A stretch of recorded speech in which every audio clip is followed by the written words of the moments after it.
Now, in times gone by when you thought about going for that longer ride and loading up with some extra layers and some food, you might consider stuffing all that in your jersey pockets. Or going back further and better yet, going for a classic musette. Perfect for throwing in hands of bananas, bottles of wine, the odd crate of beer, or even better, baguettes and pastries. Maybe a waterproof for that ride home later. But this just in from the cycling industry. Sorry? One more time, I've got a really bad signal. What? Shorts with pockets in shorts? You heard it here first. It shouldn't be a breakthrough, but it absolutely is. Cargo bibs are here, and we have all sorts on test from different brands across the cycling industry, and I'm going to talk you through some of the benefits and the great reasons to get a set today. Not having pockets up here and having everything down there means your top half is free to style it out however you want, meaning it's fashion o'clock. Go wood chopping in the forest perhaps, have a pina colada and go to a luau. Remember, it's always Flower Power Friday. Perhaps you're going to a disco for a boogie. Or better yet, you're going to match your client attitude from 1994. Or why not go for a classic t-shirt? Adventure. How is collab available in shops now? One more very important segue before getting into chamois fits and everything else is to think about the art behind it. So let's step into the art corner and check out these interpretations of Edward Munch's Scream. Impressive. Red with a black facade. I call this Stranger Passing By. Another classic interpretation, green with a black facade. I call this Whimsical Navigator. And of course, this elegant number is called what? With cargo bibs becoming increasingly popular, they are available from all sorts of brands across the cycling industry. I have on test here the Endura GV500s and also the Castelli Unlimited shorts, both of which have been put through their paces on some long and short rides through all kinds of weather conditions. With both different kinds of pockets and build qualities, I'm going to talk to you about them and their price points as well. Now, chafing is a nasty word and not a lot of people like to talk about it. Disgusting! But it is a big problem in cycling. Make sure you are comfortable on the bike, and if you do experience any chafing or abrasion on your skin, there is something going on. Yes, after 10 to 15 hours on the bike you might suffer from that, but if you're just popping out for an hour spin with friends, you don't want to be enduring any kind of problems like that. Now, when you're thinking about chamois, you got to think about the peach. Easily bruised, irritated and worn, peaches have a hard life. And on the bike, your bum can do too. So it's extra important to get a good bike fit, the right saddle and of course a good fitting chamois. And there are all sorts of ways to figure that out. Lots of companies' websites have their sizing charts on there to give you a good guide. Also, it's important to consider that you might be between sizes. I myself fall between small, medium and large across 4 or 5 different brands. Having a long inside leg and a fairly average size of hips, I also have a very short torso, meaning that when I put the bibs on, the shoulder straps are often too long and I don't get the right tension there so the chamois can move forward and also shimmy. To better illustrate that point, I've got a live feed of a rider out in the field. Maybe they've gone for a convenience break, but that doesn't matter too much. As you can see here, rough terrain, and my expert drawing of a saddle shows where you're best to sit. You don't want to be sitting here in the middle of your perineum. It's very soft and nerve damage can occur, so not ideal. The best place to sit is usually the rear quarter of the saddle, where X marks the spot. And that's where your seat bones are going to rotate down and you'll feel firmly planted. Something which you'll feel when you have the right fitting chamois, with no movement and a really stable position on the bike. Over on this side you can see my amazing drawing of an invisible person wearing some cargo bibs. You need to definitely check your torso height and your waist width.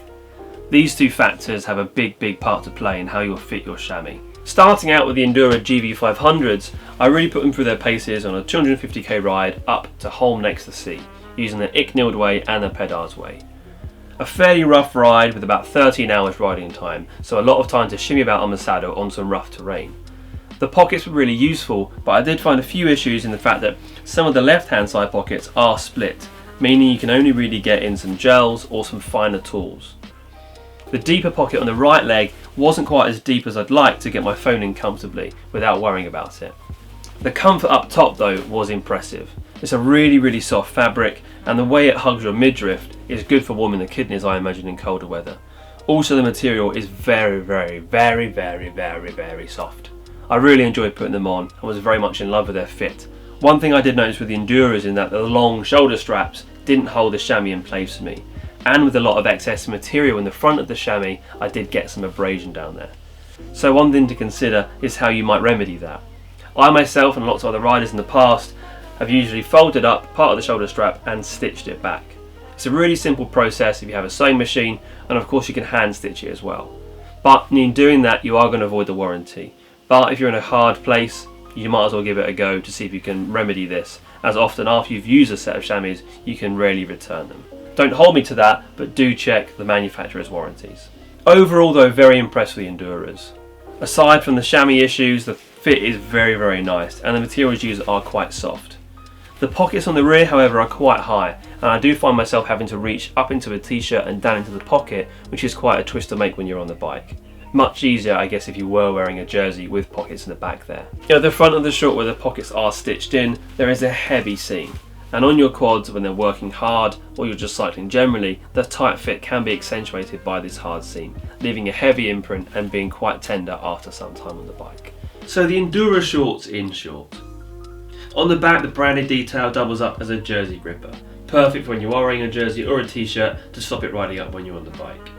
The shoulder straps are also very comfortable and they support up to the midriff and come up quite high. But it is quite comfortable and it will definitely keep your kidneys warm in the winter. The side pockets though on the back are quite high up. Perhaps if they further round to the middle that would be beneficial, but with them so far to the edges it's quite hard to get in there. The leg pockets perhaps are a little bit too conservative, however they do grip things nicely, but you are limited with their space. There is also a nice detail on the bottom of the thighs for those long night rides, so you are a bit more visible from behind. Also on test is the GV500 jersey. A really comfortable and very breathable number from Endura.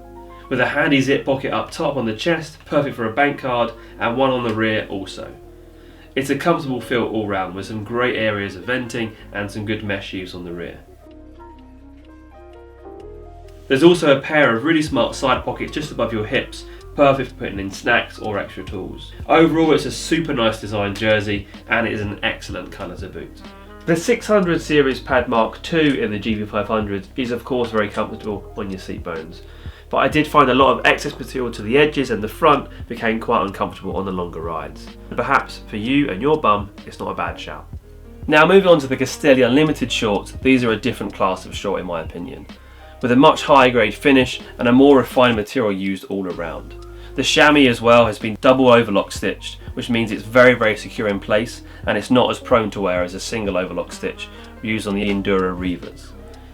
The pockets as well are cavernous, not only folding down into the bottom of the bib but going up as well, meaning you could fit crepes, baguettes, even full bidons of water as well, or water bottles if you prefer.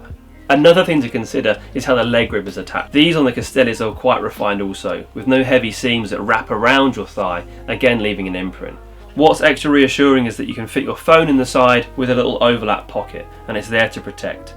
See, it even says protect on the pocket. Nice one, Castelli. Up top and the back you have a nice mesh pocket, and the shoulder straps are very comfortable with a lot of breathability, which is super important when it is summer and you're out on those gravel trails which can be quite exposed. The fit is very different and it is a far more minimal set of shorts, but I feel like they would go the distance and they're far more comfortable in my opinion. A nice touch here on the back where it says Unlimited in that brassy number. Very classy, very classy. The Castelli shorts in short. The way which the mesh has been utilised on the Unlimited shorts is very comfortable. Great breathability and also very supportive. Partnered with the mesh pockets in the centre of the back rather than the sides, they're far more accessible and slightly deeper than the GV500s. The material all round is very comfortable and it seems also very durable. The protect pockets on either side of the cargo bibs are also very durable. Perfect for loading up when you walk into the shops and also much more cavernous than the GV500s. The raw cut finish on the leg grippers as well is a nice touch, with no heavy seam to imprint on your leg. The Kiss Air 2 chamois seat pad by Castelli is very comfortable. The way in which it sits there is no budging, and for me the pressure points are super comfortable when you are on your seat. No abrasion up front, and all round an excellent chamois to put in these amazing bib shorts. Overall there's lots of differences between them, and the Castellis retail at £130 and the Enduras at £120. Not much in it, but for me, I would go for the Castellis, a really well considered short, and for me, that's the way I'm going to go for the future. I hope that was helpful, and if you need anything else, leave some comments and we can try and respond to them in due course. For now, it's sunny out and this room is hot.